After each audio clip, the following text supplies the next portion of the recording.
ஓம் முருகா. வெற்றிவேல் முருகா.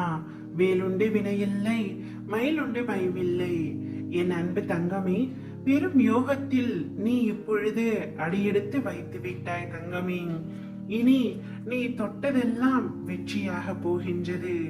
இன்று முதல் நீ எடுத்து வைக்கும் ஒவ்வொரு அடியிலும் மகத்தான வெற்றி பெறுவாய்.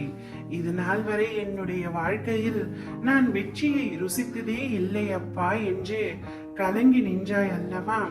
உனக்காகவே வெற்றியை தர இந்த முருகனப்பா முடிவெடுத்து விட்டேன் தங்கமே.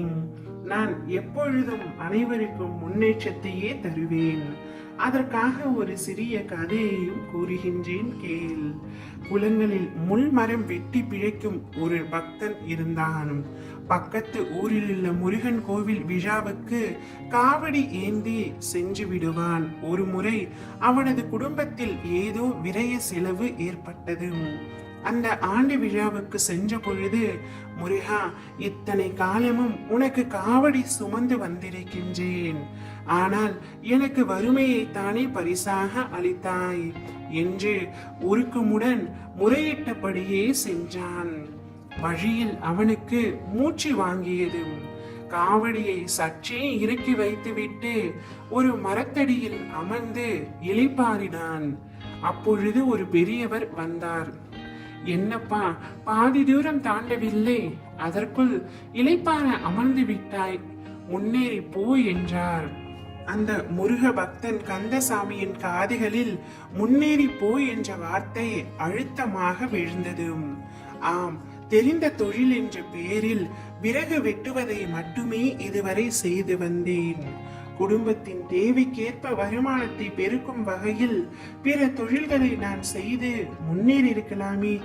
இது ஏன் என் புத்திக்கு புலப்படவில்லை?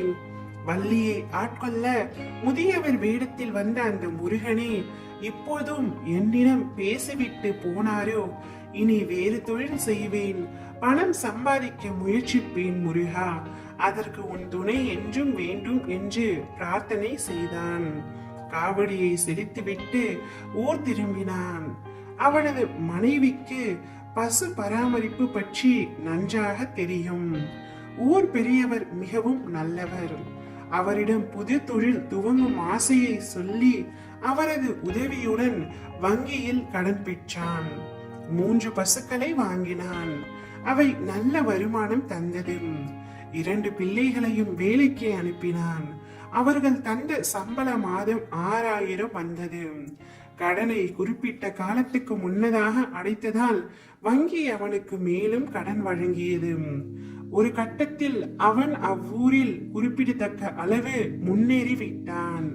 அடுத்த ஆண்டு விழாவுக்கு அவன் குடும்பமே பால்காவடி எடுத்து வந்தது. முன்னேறி போ என்று அன்று முருகன் சொன்ன வார்த்தை மீண்டும் காதில் விழுந்தது.